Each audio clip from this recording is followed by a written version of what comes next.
ngo mbonera kure zigira systeme yo kuvuga ngo turamukorera ko zikagukorera ko zikakwica, zikagukorera ko zikagufunga, zikagukorera ko zikakunyuruza, zikagukorera ko zikagutandukanya n'umugore cyangwa umwana, cyangwa bakakuraza mu bwoba.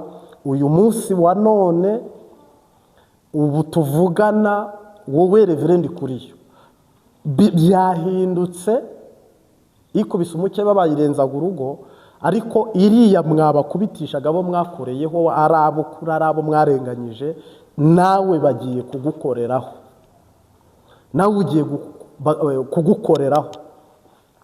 Si jyewe ugukoreraho, ni Pawe, ni Imana Data n'Umwami Yesu Kristo.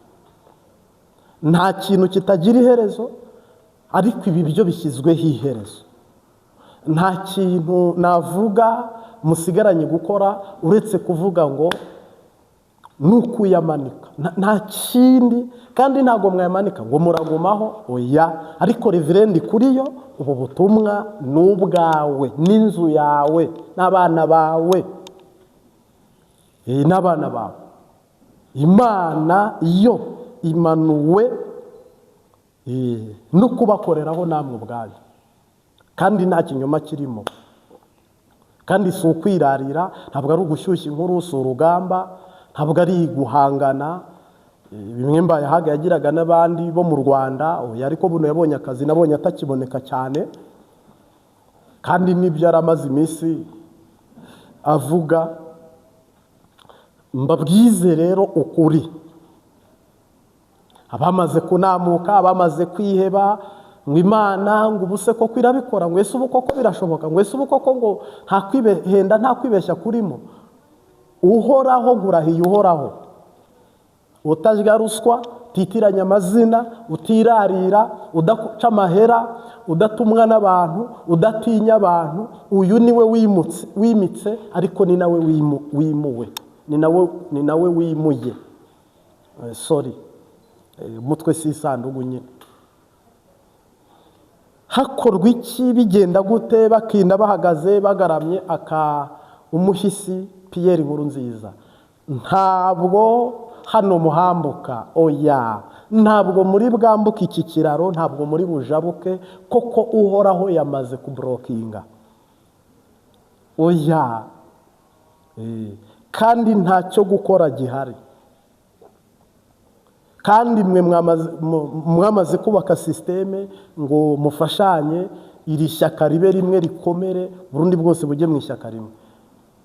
Nta bushobozi iri shyaka rifite bwo kuyobora Abarundi bize, kuyobora Abarundi bashonje, kuyobora Abarundi batavuganirwa mu bubanyi n'amahanga, kuyobora Abarundi hakize abantu bamwe. Donc kandi ni igihugu cy'isezerano. Igihugu cy'isezerano rero ntabwo Dawidi yakibamo n'umuryango we baguwe neza, afata umukena munyaga agatama akakiriza abashyitsi, afata undi munyaga kandi akazimana abashyitsi, kugeza aboro babuze iyo bava n'iyo bajya. Uhoraho niwe wirahiye, niwe uvuze ibi, ni nawe ukoze ibi. Barundi mubari we mwizera, mubari we mukorera, mubari we mwunamira, mubari we musenga, mubari we mwambaza. Koko we nta kiranirwa ngo yibagirwe imirimo. Uku kwezi k'umunani kurarangira mumaze kubona agacu kangana n'ikiganza, ariko ukwezi kw'icyenda muzabona ibifatika n'ibigaragara. Uko nukuri, ukwezi kw'ikenda, ukwezi kw'icumi, kwa 11. Ntabwo rero igihugu iyo amasezerano agiye gusohora, Yesu ashyiramo umukubuza agakubura, shyiramo akayungiro akayungurura, agashyiramo ukuboko kwe akakurambura, akikorera utwumiza n'ibitangaza mu ntara zose. Iki kintu mpanuye murakibona, n'agacimbiri n'akatumba. Uhoraho agiye gukorera haturo kuri Reverend Ndikuriyo. Kandi ubu ni ubutumwa buri bubandanye, nongeye kubisubiramo. Kuva kuri perezida nahawe ubutumwa, kuri minisitiri ku wundi, minisitiri ku wundi, kugeza ubwo iyi ni inkuru, ni inzamba ya nyuma, ni imburi ya nyuma, ni itangazo rya nyuma rimenyesha abenegihugu ko Uhoraho abatabaye. Kandi bidasabye inka nyinshi, bidasabye biriya na biriya, Uhoraho aratabaye abarundi n'abarundikazi.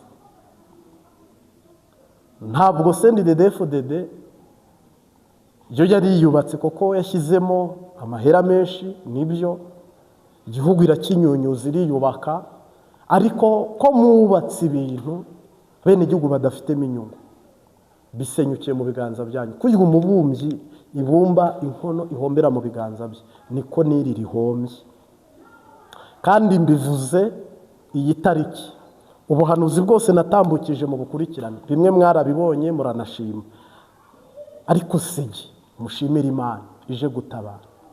Hari ingabo zije gutabara. Rero biguma byoroha, mugomba kubona uwabambwe witanze ku musaraba. Haleluya. Niseguye rero ku muntu wese ugiye kumva buno butumwa, aho uri bwumve mvuze shimitse cyashize amanga, nukuri bibe na Reveriyani ndi kuriyo, ntunyikome. Nta hantu mpuriye n'ibintu byawe, habe nimbonera kure n'undi muntu wese uri bwumvemo ibintu hanakumva ni byiza, amena, wumva ari bibi, sorry. Imana niyo yantumye, bibe byiza muyishimire, bibe bibi muyigaye. Je rero mpamya ko rwose nta kintu na kimwe pfa n'abarundi n'abarundikazi, nubwo sindusha Yesu wabitangiye ikaruvari, wabambiwe zira miliyoni zose, murira mu gitondo bareba, murira mu mugoroba bareba, musitaraguringa ari kubareba. Uwo niwe mukwiye kwizigira no kwizera akabarokora. Naho jewe ndi umufafara mugenzi wawe, ngo ikiringo kiraheze, akazi karashize, ahubwo isezerano rirasohoye. Iyi disikuru niyo yanyuma, mubipinga mutabipinga, aka kanwa kabivuze saka k'ubugari n'inyama n'ibijumbu n'ibiraya, Uhoraho ni wandungitse kubivuga. Abarundi bari mu gihugu, abari hanze yo mu gihugu, sava, nizere neza ko narababwiye ngo singe ahubwo uri muri gi. Rero uyu mutama Reveriyani ndi kuriyo, umunyamabanga mukuru w'umugambwe CNDD-FDD. Ubutumwa ijoro ryandungikanye ngomba kugushyikiriza bwose. Umugambwe wayoboye Uhoraho we yambwiye ngo ubuyoboye igihe kitari gito, sava, n'ibindi byose abigaragayemo, n'ahandi wagiye ukora, bihugu warabigenze, isi warayiriye, ariko buno ibintu bya Reverend Kuriyo bishyizweho iherezo. Ntabwo ari njye ubikora, ibintu bya Reverend Kuriyane Imana ibishyizeho iherezo. Sinzi ko ubyumva cyangwa utabyumva, ariko ijambo data yandungikanye, nibyo koko somye disikuru nyinshi, nibyo koko mugambwe CNDD-FDD nejo wagarutse ku Rwanda uruvugaho, gisibyo ngarukaho, ahubwo fite ubutumwa bwihutirwa. Nimbonera kure n'abakenyera rugamba n'ibiswi by'inkona, Reveriyani ndi kuriyo yamaze gukurwa muri system ya CNDD-FDD. Kandi ubuhanuzi mbuhanuye ku manywa, ntabwo ari nijoro. Isuri irimo buri kimwe cyose. Mu kwa gatanu hari ubutumwa navuze kuri we, mu kwa gatandatu ndabuvuga kuri we, no mu kwa kane ndabuvuga kuri we. Uyu munsi wa none Uhoraho arambwira ngo agiye gushyira mu bikorwa isezerano yasezeraniye abarundi. Hano ntawe uzasenga, hano ntawe uzarira, hano ntawe uziruka, hano ntawe uzatabara, ahubwo Imana nyir'umurimo niyo igiye kwikorera imirimo n'ibitangaza nk'uko yo yabivuze. Ntihagire rero umuntu n'umwe uvuga ngo nibyo koko mvuze ibitavugwa, mvuze ibintu mwumva biteye ubwoba, kandi koko ndabivuga hano kuko ndagaruka kwijishurirwa. Nabonye Reverien Ndikuriyo hose afutwa, kugufuta ahantu hose mu gihugu, hanze y'igihugu. Tanga raga iby'inzu yawe. Kandi ikiba umuntu ageramo nicyo nawe akubirwa kangahe? 7 cyane rwose.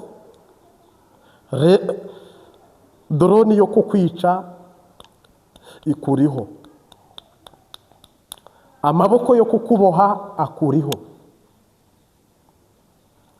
uwo kukunyaga akuriho. Bunyoni yabonye impimba, ariko we nta mpimba uri bubone ujyamo. Igihugu cyahuye n'umuyaga ku rwego ruhambaye. Ngira ngo uri umwe mu bantu bagaragaje ko ushaka kubaka kugeza ubwo wubaka n'uri kuvuka, kugeza ubwo buka n'intanga bari gutera umugore, uri kwabira intanga zimuvamo zijya mu mugore zigende zitwa ibiswi by'inkono. Urumva ko wakunze umugambwe, uranawitangira, kandi koko n'ubu. Ariko marayika uje muri CNDD-FDD, mbere na mbere we Ndikuriyo aguhereyeho, kandi ndazi kunyumva. Ubu butumwa mu Burundi mu bantu babwumva, abaminisitiri, abapolitisiye batandukanye barabwumva. Muri miliyoni 12 ziri mu gihugu, ko ni namwe mufite amayinite na konegisiyo zihoraho. Urumva kubyumva rero nimwe mu byumva ahubwo. Ngira ngo n'akazi ntimwatuma abana banyu bajya kuba hehe? I Burayi. Ariko mu by'ukuri niba wemanga, nubwo atari cyo kinzindi, ariko ni mumbabarire se nubigarukaho. Yavuze ngo 2040 Burundi bwifashe, 2060 Burundi buteye imbere, mugomba korora inkwavu. Hari undi wabibajije inkwavu, imishinga y'inkwavu yarapoteye. Ibicera n'isazi nabyo ubu byarapoteye ntibikivugwa. Uragaruka uravuga uta abarundi muzatezwa imbere n'amaboko yanyu. Uyu munsi wa none niba amase n'ifumbire mvaruganda bitari kuboneka, igihugu kiri kujya hehe? Umwe yavuze ati none ko mwakoze amasengesho yo kwicuza, ese koko mwarihanye? Undi arongera arabaza ati none bwana nyiriteka ndongozi nkuru ukaba n'umunyamabanga mukuru, ese ababatoye ntibazicuza? None se ubu muntu wabatoye ubundi ubu ngubu bari kuvuga ati very good, kandi ni umugambwe umwe watowe 100%, habuze iki ngo muha bene gihugu ubuzima babagomba? Nukuvuga rero harimo abarundi hano batanizera. Nigarukiye, Imana yitari gukorana n'ishyaka ririho cyangwa se umugambwe mu ndimi z'abanyamahanga. Nagira ngo nkumenyeshe ko icyo ni ikimenyetso kibi, simusiga ko uwo mugambwe ntuzarama, ntuzakomera niba ikintu bapanze cyose ubona gisenyutse. Bavuga bati tworora inkwavu ukabona birapoteye, bavuga bati tugiye kujya inama umuyaga nk'uboneke bikanga, bavuga bati tujye inama igitoro kiboneke bikanga, ikintu cyose bashyize imbere kikanga. Ofete nibo babyanze cyangwa se ikibarimo nicyo kibyanze. Nubona rero perezida ageze ku butegetsi amezi 5 ya mbere ukabona hinduye ikintu, kirahindutse kiremeye. Akarorero Burkina Faso ntabwo imaze igihe kirekire, ariko murebaho uriya musore agejeje igihugu cyitwa Burkina Faso. Akarorero murebe u Rwanda, murenye kuba perezida Paul Kagame ahantu agejeje igihugu mu myaka 20 na double. Kandi imbere ukabona ni heza, imbere ukabona ni heza. Ahubwo dufite amatsiko yo kureba 2030 aho Kagame azabagejeje u Rwanda. Dufite amatsiko yo kureba 2030 Burkina Faso uyu muperezida, aba baperezida baba bakiyoboye aho baba bagejeje igihugu, noneho ukabona abandi byagoranye. Icabwenge ziruzuye mu Burundi, ni ivu ryera, amazi meza, imigezi irimo amafi batanateye yimejeje, ubutaka bitarindira gufumbira hose. Neva we rero areza toni 10 z'ibirayi ngo none mwe mwarimye nkanjye ngo mwakoze nk'uko ndi gukora, ngo ntimuca mutera imbere namwe. Nagira ngo rero mbabwire hano ubutumwa bwihutirwa. Reverend Kuriyo yavuze nk'uri gushinyagurira impunzi n'abantu bari hanze, ngo iyo baza bagakora ikiringo cyo kwihana, ngira ngo biba biri guhera, baba barabyishijwe imyaka 9 irarangiye irenga, tayari baba bari kubabarirwa. Nibyo koko bakoze amakosa, ariko se kudeta baharaniye gutera, nanjye nari mpari nabibonye nk'ikosa, kandi koko ni nikosa. None ko kudeta mwayiburijemo n'Imana gose ikabyemera ikavuga iti ni mubandanye mutwaye, ubundi ho bivuze iki, bitanze iki? Nukuvuga rero iriya kudeta nubwo yapfubye, buriya iyiza gucamo, hari n'abarundi bari kuvuga bati iyo nkuru nziza bandanye, buno tuba tugeze mu iterambere rigaragara. None rero ko mwebwe mwabonye ko babateye kudeta, ngo hari ibintu mwifuzaga gukora mutari mwagakoze, Imana yabongeje imyaka nyuma yaho irenze 5, ubu hakozwe iki? Nukuvuga rero n'imbere hasigaye nta kiri bukorwe, niba imyaka 20 irangiye nta gikozwe. Ntimugire ngo 20 isigaye imbere ngo twinjire muri 2050 nta kiri bukorwe kindi gihari uretse amarira n'agahinda.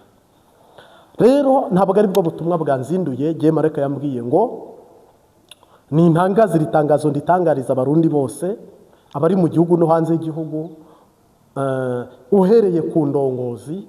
Buno nibwo butumwa mugiye kujya mwumva, koko Imana yanzaniye abaminisitiri bose, nzanira perezida, inzanira Reverend Kuriyo. Ariko uyu munsi rero ntangire kuri Reverend Kuriyo, koko no mu butumwa natambukije havuzwemo uyu Reveriyane, niwe nari nagarutseho ku bwa Mwuka Wera. Mbwije ukuri uyu muntu witwa Reverend Kuriyo, igisigaye nicyo ugiye kubonesha amaso, ariko ibyo kumva byo warabyumvise. Ikintu gisigaye nicyo ugiye kurebesha amaso ukacyumvisha amatwi, koko Imana ivuze ibyo igiye gusohoza, kandi uhoraho avuze ibyo agiye gukora, kandi Data avuze ibintu ari bushyire mu bikorwa, kandi ibyo si mu kazoza. Ndabizi tugeze mu gihe kigoye, kwizera, kumva, kwemera kw'abantu biragoye, ariko ntabwo mvuga ngo unyemere, simvuga ngo niwezera Kristo nawe aragusura, nunamwemera nawe arakugendera, ariko niwizerage biragoye ko ibyo bintu byanasohora, kuko jye sisohoza amasezerano y'Imana. Bwe bw'uko urupfu rumwegereye nabuvuze mu kwa 5, musaba gusenga no gukizwa no kwihana, ntiyumva, koko nta cyakozwe, kandi mu mwuka umuntu aba ari kubireba. Mu kwa 6 tubigarukaho, kugeza uyu munsi wa none rero hari ubutumwa bwihutirwa bwa Reveriyo.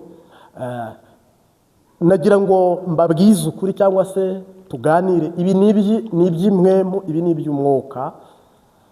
Imana yambwiye ngo ikiringo kiraheze n'akazi karaheze. Iyi ni disikuru ya nyuma. Conference ejo yabaye, cyangwa se umubonano yagiranye n'abamenyesha amakuru mu buryo butandukanye, ngira ngo Mareka yambwiye ngo ibi ni byo bya nyuma. Dufite abantu batizera, dufite abantu batumva, dufite abantu bavuga ngo ni idiri y'inkotanyi ndimo, ni abantu bantumye. Oya, akazi karaheze, ubyanka ubyemera. Ikiringo kiraheze kuri Revere ndi Kuriyo, kuri Reveriyane ndi Kuriyo. Ikiringo kiraheze, kandi ibi mbivuze ku manywa kuri kamera. Ntabwo yenda sinzi ukuri bubyumve n'ukuri bubwakire, kandi nawe ngira ngo aradukurikira rwose. Rwose mushinga ntahe bwana Reveriye Ndikuriyo, uri umunyamabanga mukuru wa CNDD-FDD, ariko marayika yambwiye ngo ni ntangazi ritangazo, akazi ikiringo kiraheze, nta kazi usigaranye mu gihugu cy'u Burundi, nta kazi usigaranye hanze y'igihugu cy'u Burundi, ahubwo imbuto wabibye imbere yawe, imbuto yabibye uyu Reverend Ndikuriyo, imbuto yabibye ku kwa 9 Reverend Ndikuriyo arayisarura. Petekeshezerederebo zomene yazopaya, ukwezi kwa 9 urayisarura, ukwezi kwa 10 urayisarura, ukwezi kwa 11 urayisarura. Reverend Ndikuriyo ntabwo rwose ntiduhaze urubibi, nta tongo duhaze, nta n'ikindi dupfa. Nge sinzigera mba umunyamabanga, sinzigera mba no muri uyu mugambwe, ntibyanashoboka, of course urabyumva, ariko nkumenyesheje amaboko agufata, amaboko agiye kugusumira, amaboko agiye kukukura ku birayi, amaboko agiye kugukura ku bijumbo.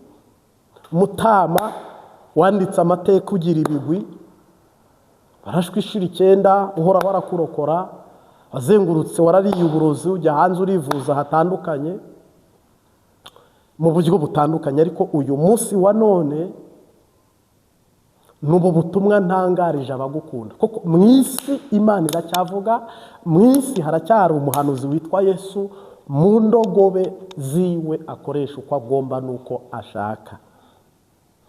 Ntumbonege, ntiwumve nge, ahubwo wumve uwantu.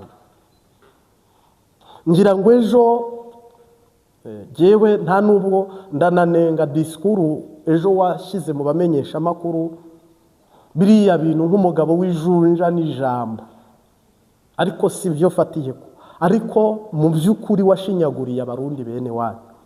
Reverend Ndikuriyo avuze ngo impunzi zagiye guca amahera, ari iziri mu Rwanda, ari iziri Uganda, ari iziri Tanzania. Yavuga ko abarundi, iyo uvuga ko abarundi bari mu byiciro, hari abambukijwe n'ubukene bagiye kurondeza, hari n'abarundi bagiye ku mpamvu z'umutekano mukeya wari uhari 2015, hari n'abarundi bagiye bakoze kudeta irabapfubana, ariko mu gatebo kamwe kavuga ngo abarundi bagiye guca amahera, ngo bamwe bategereje kujya i Buraya, abandi bategereje kujya muri Amerika, abandi bategereje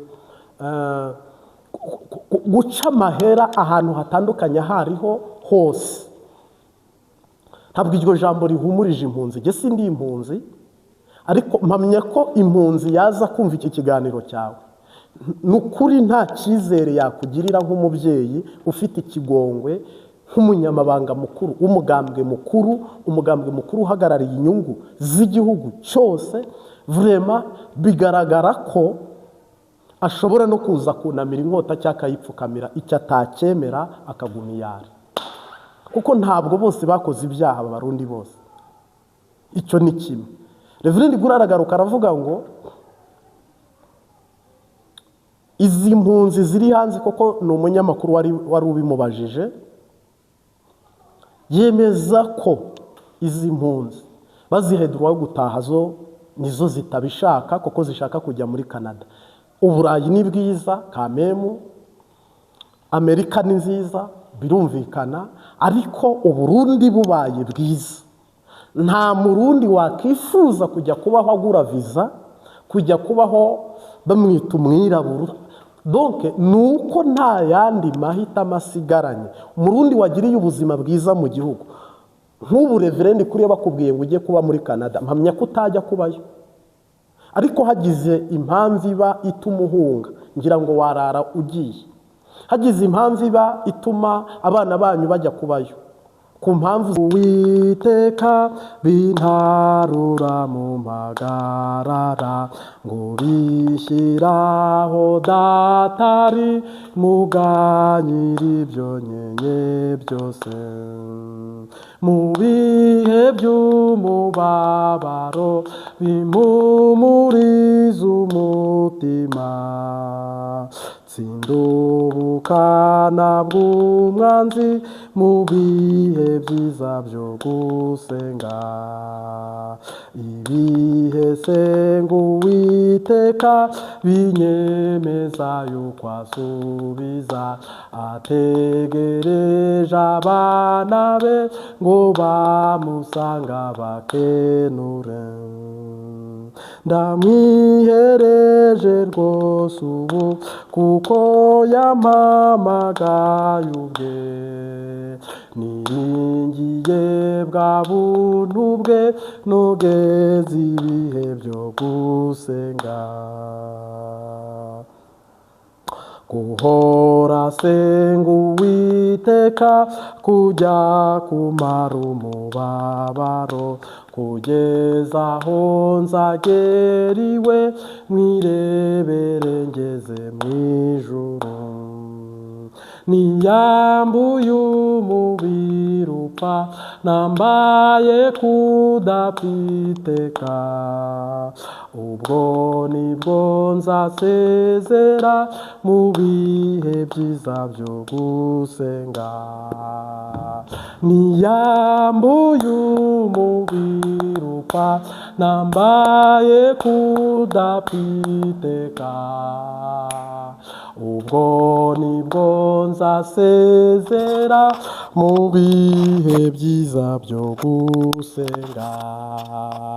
Niyambuye umubiri upfa, nambaye kudapfiteka, ubwo nibwo nzasezera mu bihe byiza byo gusenga. Guhora senga Uwiteka kujya kumara umubabaro, kugeza aho nzagera iwe mwirebere ngeze mw'ijuru.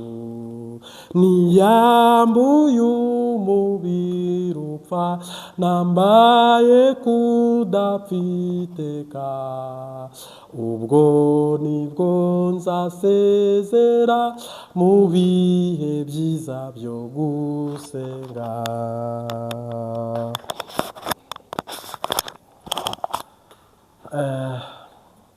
Yesu Kristo nashimwe cyane. Ngira ngo uyu munsi ndagaruka kuri Daniel wabaye umuhizi mu masengesho y'iminsi 3. Reka twibukiranye cyangwa se tuvugane kuri Daniel wabaye umuhizi. Yageze i Babuloni mu gihugu cy'Abaperesi kwa Hasuwerusi. Ahageze aravuga ngo sindiyandurisha ibyo kurya by'ibwami, sindiyandurisha ibyo kurya by'ibwami. Ubukristo bwe araburinda ngo budatituka, ubukristo bwe araburinda ngo amahanga atahinyura Imana ye.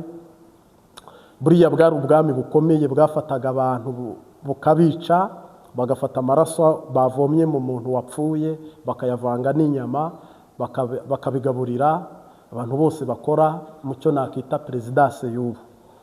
Kugeza buriya bwami bwarakomeye kugeza ubwo n'ibisubizo bya Daniel bije. Ubwami bw'Ubumedi bubitangirira mu nzira n'Ubuperesi. Urumva ko bwari ubwami bukomeye. Shitani yari yarashyize ibirindiro bikomeye cyane kuruta Amerika y'ubu, kuruta Ubushinwa bw'ubu cyangwa Uburusiya bw'ubu. Kugeza ubwo Daniel rero yabonaga n'Abakristo b'abanyagano bagenzi be, izi nyama bo baraziryaga kuko nta maso y'umwuka, akunabari nta makuru, bo barabiriye. Daniel ngo arangije abona ko bahumanye, ngo asenga yatura ibyaha bya bagenzi be bya bene wabo. Daniel avamo umukristo mwiza kugeza ubwo uhoraho amubwira ngo Daniel mugabo ukundwa. Urukundo rw'Imana igukunda nta kintu rushingiyeho kugukunda, ariko hari ibintu ushobora gukora uhoraho akaguha n'ibyo utari wasabye cyangwa utari wateganyirijwe, kandi akabiguhera ubuntu. Nibyo by'ibi rero turi kugarukaho ku muhizi Daniel. Nubwo uri mu Burayi cyangwa uri muri Amerika cyangwa se no mu bihugu bitandukanye ukurikiye Imbabazi TV 3, buriya urakwiye kubaha data wa Aburahamu na Isake na Yakobo, urakwiye kuba umukristo. Je ndi umukristo, nzahora ndiwe mu bintu byose gushika gupfa. Uri umukristo kurinda indangagaciro za gikristo, kandi umukristo akwiye kureba kuruta uko kamera ireba. Umukristo akwiye kugira ubwenge kuruta inzoka. Umukristo akwiye kuba maso kugeza ubwo Imana Satani ishaka kurwanya mu nzozi ntiwumve Imana, ariko ukwiye kuyumva mu ijwi. Shitani ashaka kurwanya mu ijwi bikanga, ukwiye kuyibona mu ijambo, ukwiye kuyibona mu ndirimbo. Koko Bibiliya iravuga ngo muzahabwa Mwuka Wera, Mwemu Yera, Roho Mutagatifu, imbaraga y'Imana izabamanukira. Mukwiye kuba abakristo rero, ntimube impumyi mu rugendo mufite, ntimube musenga nyamuragi, ahubwo musenga Imana ivuga. Daniel wasenze Imana ivuga, murabona ibikorwa Imana mukoresheje, naho yanyuranye na bene wabo akabarokora. Ariko twebwe buno umuntu ashobora gukizwa ari umwe mu muryango, abasigaye bose bakarimbuka bareba. Umuntu ashobora gukizwa ari umwe muri timu yakoreragamo y'akazi, abasigaye bose bakarimbuka bareba. Nerere ni ikosa. Ni ukuvuga rero uru rukundo Yesu yakunze abari mu isi, dukwiye gukuraho akangana n'igitonyanga cyo mu nyanja, natwe tukaba dufite urwo rukundo rurokora, rukiza, ruzura, rubabarira, rugira impuhwe, rukitanga. Ni ukuvuga ngo uyu Daniel Imana yamukoresheje ibitangaza n'utwumiza. Natwe rero muri iyi minsi ya none, cyangwa se muri ibi bihe turimo, umukristo nyamukristo ntashobora kubaho atumva Imana ivuga. Ibiyobyo n'isakirerwa, nk'uko nawe ubayeho utavuga, kiba ari ikibazo gikomeye cyane. Ubayeho utumva ni ikibazo gikomeye cyane. Ubayeho winukiriza ntubyumve ni ikibazo gikomeye cyane, ni uburwayi. Ubayeho udakora ni uburwayi. Ubayeho utagenda ni uburwayi. Rero uko mubona mwebwe murambura amaboko mugakora, niko Imana iri gukora imirimo n'ibitangaza. Iyo wayizeye niko nayo irambura amaboko igakora, kuko Imana irakora ku manywa, irakora no mu ijoro. Kuko utonda ku kazi kandi ukubaha akazi kawe, kandi byose ukabikora bikajya ku murongo. Uko niko Imana nayo burya ibyuka ikajya mu kazi igakora, uretse ko itaryama. Uryamye twashira, iyo ahubwo ihora mu kazi. Ariko twe tugira igihe cyo kuruhuka tugasinzira. Kuriya rero ukora urugendo ugiye gusura umuntu kwa muganga, ugakora urugendo muri activite zawe, niko uhoraho agira circulation zo kuza kukureba, cyangwa se kugusura, cyangwa se kukuyagisha, iyo ubyizera n'iyo ubyemera. Kuriya matwi yawe uyafungurira kumva biriya na biriya. Uko niko uhoraho afungurira amatwi ye kukumva, kandi agashaka ko muyaga anyuze muri ya matwi yaremye, kugira ngo mugire communication imwe, mubone uko mutonda urugamba kandi mu rutsinde. Kuri ugira amaso yo kureba amabara yose, ukayatandukanya ibintu byose ukabimenya, kandi ukamenya kubikontorora. Ndetse abagurutsa indege, abagurutsa imodoka mu ibarabara, bagenda mu mato, byose mukabona amaso ari kubidirija, bikagushobokera, ubwenge n'umutima bikabasha gukora. Uko niko n'Imana ikora mu buzima rusange bwa misi yose. Turi mu masengesho y'amezi 3 rero. Buriya hari imirimo n'ibitangaza mugomba gukorana n'uhoraho, hari imirimo n'ibitangaza Imana muzakorana, hari urugendo rutagatifu ufitanye n'Imana Data n'Umwami Yesu n'Umwuka Wera mu buzima bwawe. Ahubwo Imana ishaka gukorana nawe ibimenyetso n'utwumiza. Mungu asifiwe sana. Ngira ngo rero abiringiye Uwiteka bameze nk'umusozi wa Siyoni udashobora kunyeganyezwa. Gusenga no kuganira n'Imana, nusenga ibyo byose bizashoboka. Nkwifurije ko iby'Imana yakubwiye umuntu apanga uko bikorwa, n'urutonde Imana itanga ukarugenderaho. Niyo mpamvu n'ibindi bita byoroha. Iyo rero hariho urutonde rugoranye, ubuzima bugoranye, ibintu biruhije, ibintu bigoye, niyo mpamvu usanga circulation zawe, muvoma zawe, activite zawe, ibyo bintu bikaba bigorana. Nagira ngo nkusabe rero, noneho menyereza amaboko yawe gukorana n'Imana. Menyereza amaso yawe n'amatwi yawe n'akanwa kawe gukorana n'Umwami wacu Yesu Kristo. Menyereza intambwe zawe kugendana na Kristo. Uyu munsi w'icyaremwe gishya mu masezerano Imana yaguhaye cyangwa wari ufite, ukanguke ube ingenzi. Noneho ingenzi mu rugendo rujya mu ijoro, uri honnête, uri connection n'ijoro, ibintu ari fresh. Mwifurije rero guhabwa umugisha muri uku kwezi no mu gutaha, kandi uhoraho amasezerano arayasohoza. Muhumure. Imana ibaha umugisha. Coup de chapeau. Munyemerere dusengane. Data, Turagushimiye mwami Yesu watangiranye natwe iri teraniro duhaye umugisha, ubutumwa dutambukije ni wowe muyobozi mukuru, ni wowe mwami ukaba n'umurengezi w'ubugingo n'umubiri. Urakoze mwami Yesu kuko uzi imirimo n'ibitangaza. Icyubahiro ni cyawe none n'iteka ryose. Amen.